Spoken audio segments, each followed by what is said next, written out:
Welcome to the Floor and Order Time Chat. Today I'm joined by Rochelle Burr, founder of Rochelle B Digital, an advertising agency supporting holistic health and wellness businesses to grow through thoughtful strategic campaigns.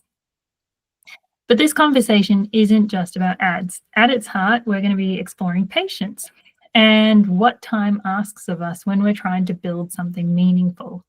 So whether you're running a business, navigating a personal goal, or simply figuring out what's next, Rochelle's approach is a reminder that progress isn't always immediate and that the right strategies take time to take root.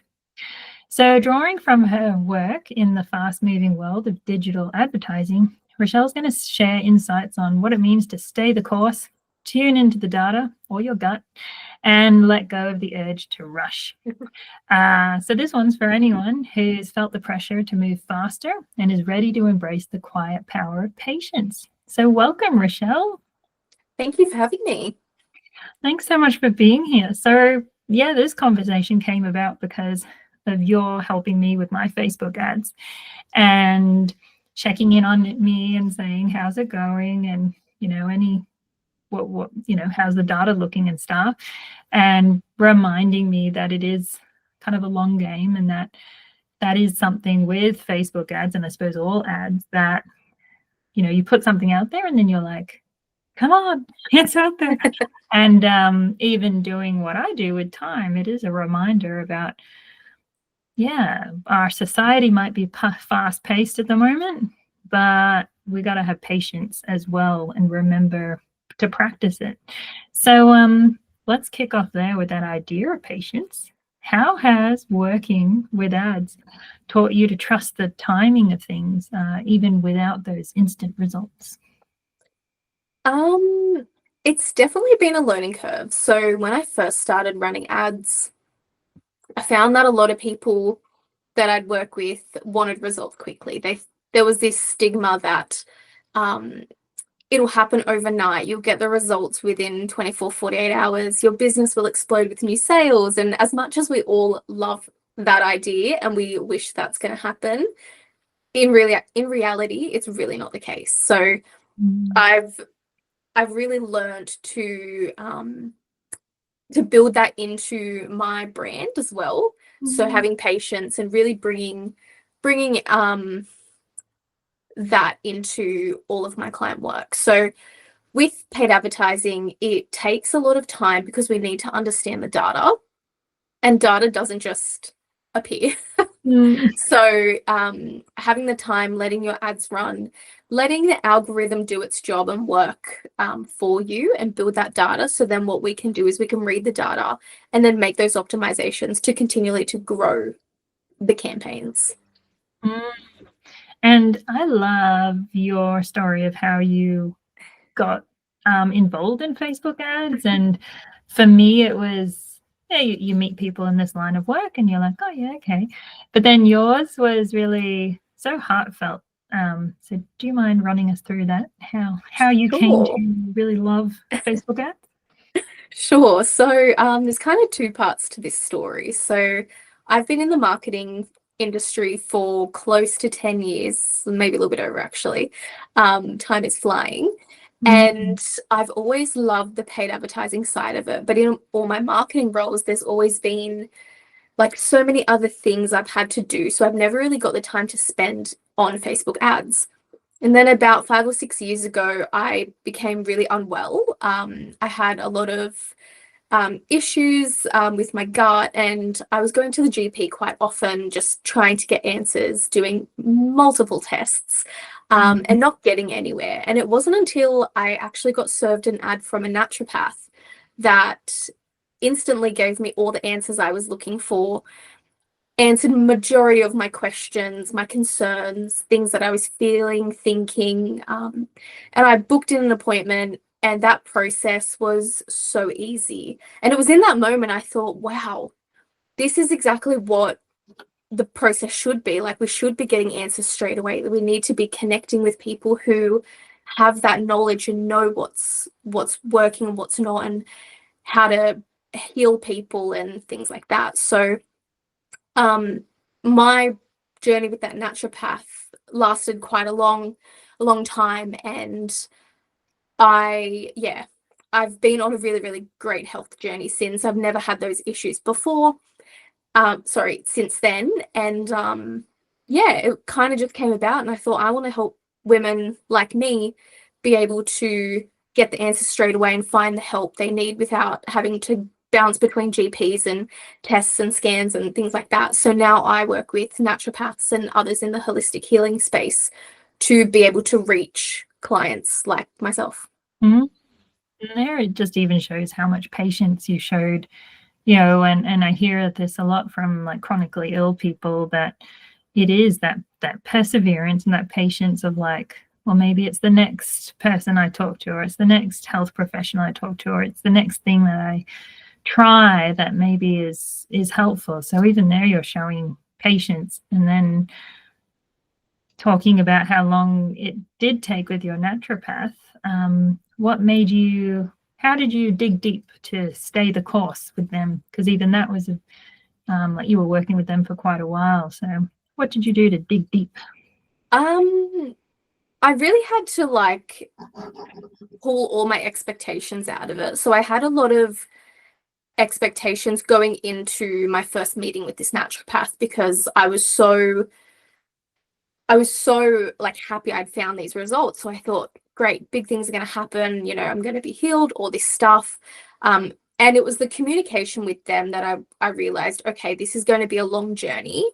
And I need to remove my expectations out of it, because just like ads don't kick off in 24 hours, your body doesn't heal in 24 hours. So, and even during the process, I had to really be patient. We were testing different herbal remedies. We were doing a lot of tests to see what was actually going on inside my gut, what needed to be healed, what didn't. So at the start, there was a lot of testing, and in that time, I was like, okay, we're going through the same process again.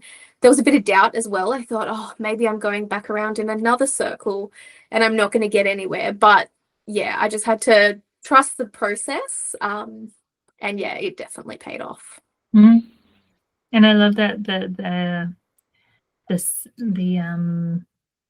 just how that does relate to ads, and like the testing and the like. Yes, you might have doubts to begin with, but you need to kind of stay the course and just kind of see it as an experiment. And that's definitely something we talked about with my ad campaigns was, just tweak one thing rather than the whole thing all at once. Although there was an instance where I deleted the whole thing and then had to redo it.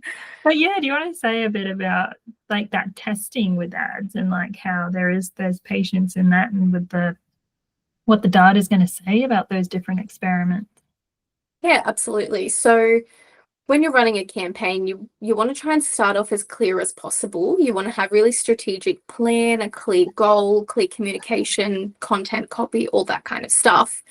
And then give it a bit of time to breathe. So we always recommend about 7 to 14 days after the first initial launch.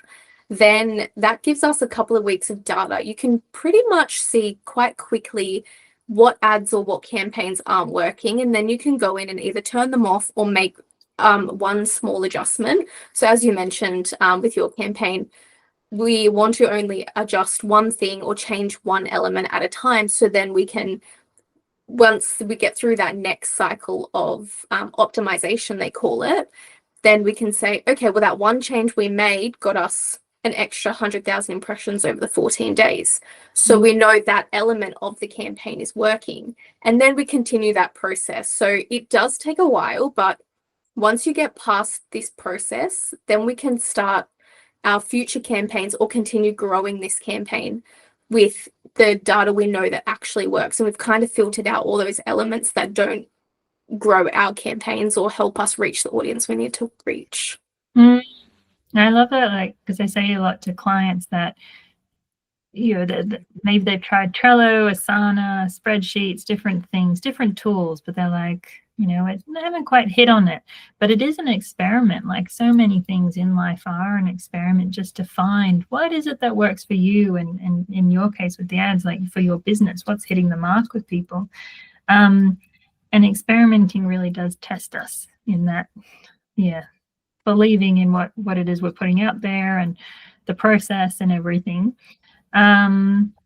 So how do you hold that tension, I suppose, especially with starting with new clients, like, that they're coming to you maybe like I was like, I just really need new work through the door, and like this has to happen quickly, and then going through that process of, actually, it might be a fast-paced society, and what I desire is a fast-paced thing, but yeah, need to slow down. So how do you hold that tension between urgency and trust?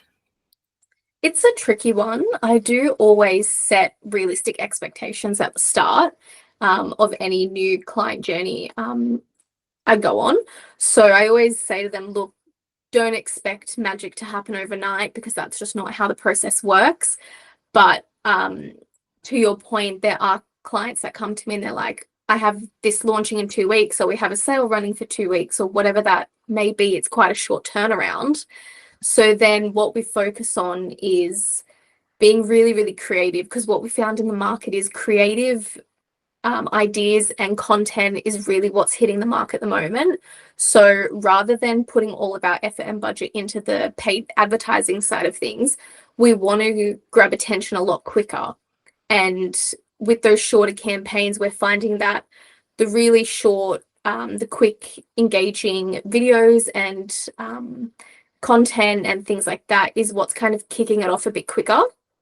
But in saying that, you're also only going to get short-term results. So virality is great, but it never lasts long. So it's great for that short turnaround, and that's what we're finding with our clients who have a sale on, or they've got an event coming up in 2 weeks, or whatever that short campaign life cycle is.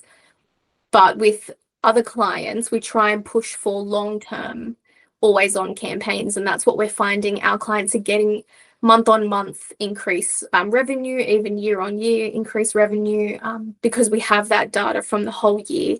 We've been able to add in different sales that they've got going on, but always have different ads running, different messaging out there.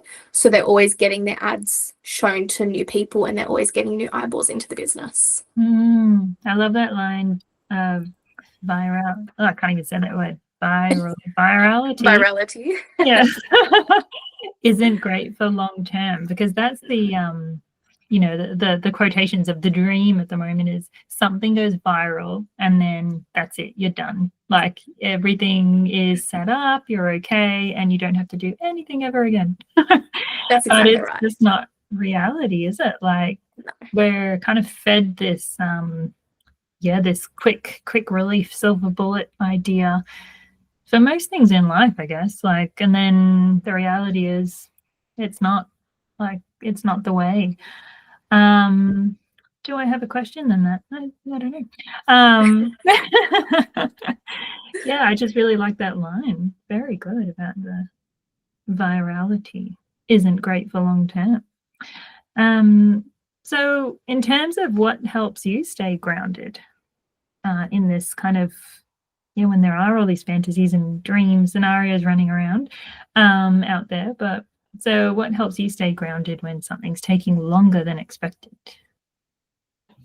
Great question, because I do self-sabotage a lot and I do get in my own mind. But when it's clients, I have to tell myself, trust the process, because that's what I tell them. I'm always telling them to trust the process. The data will always tell you the truth, and that's something I know. But as humans, we all just, we all think, oh no, like, am I doing the right thing? Is this working? Is this not? Have I made the right choice? But I've always come back to trust the process, because it's always right. The data will always tell us what we need it to tell us, what the next steps to take, what's working, what's not. So yeah. And I suppose there's always that coming back to that dream, or of just the right person seeing that ad, just like how you saw that naturopath's ad, and then it was like, they changed your life. Like, that's just, it's incredible. Yeah, when good things come out of it, like that. Yeah. So, in terms of your relationship with time, How has it kind of shifted with your business in terms of patience, planning, boundaries? It's been a slow burn. I've definitely given up more times than I probably should have. You know, we're always learning, we're always on this journey to grow our businesses, but also grow ourselves and get better.